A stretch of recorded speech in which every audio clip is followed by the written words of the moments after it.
Hey, les amis d'Invasion Ludique, attention, alerte dinguerie!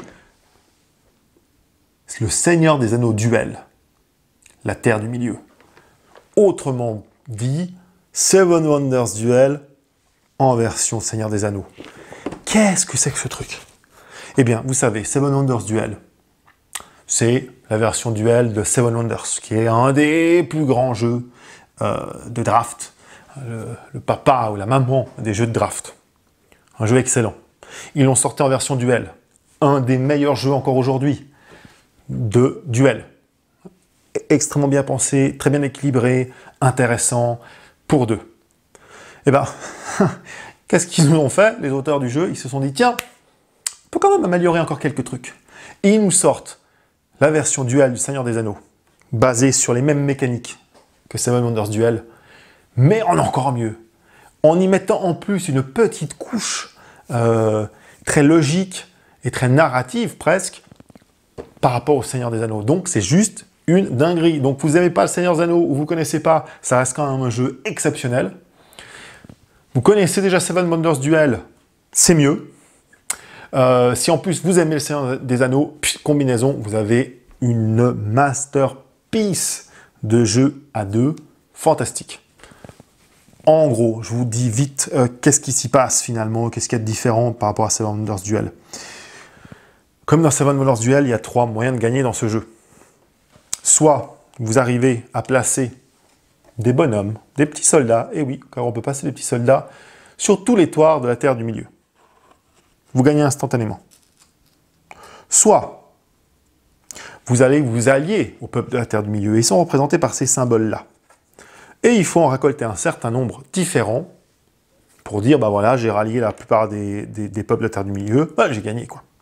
Soit enfin, et ça c'est absolument génial, je vous montre, bon, ça coulisse, c'est une espèce de course, c'est Frodon qui va vers la montagne.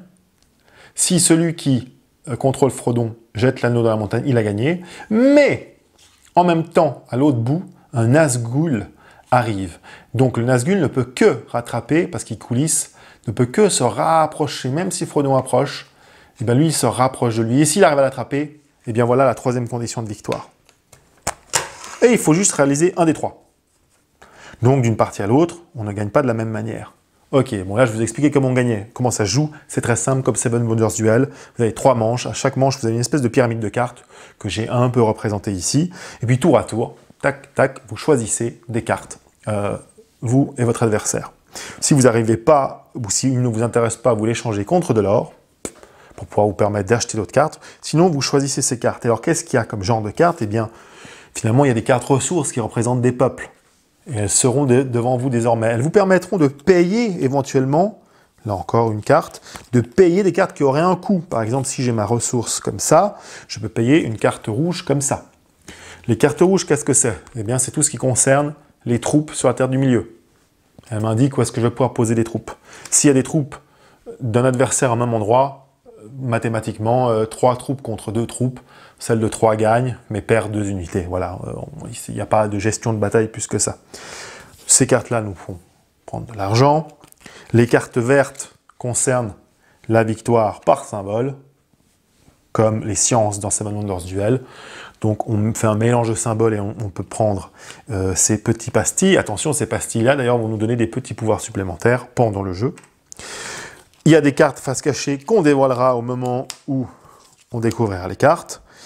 Et puis il y a évidemment les cartes bleues qui nous permettront d'avancer sur cette fameuse grille. Donc voilà, vous avez 3 types de cartes qui permettent de faire avancer 3 types de victoires. Évidemment, il ne faut pas jouer les 3 parce que vous avez de moyens dans tout. Il faut essayer de vous spécialiser.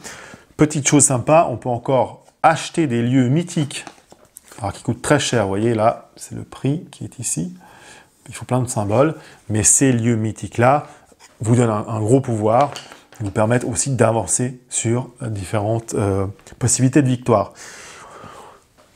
Que dire? C'est génial.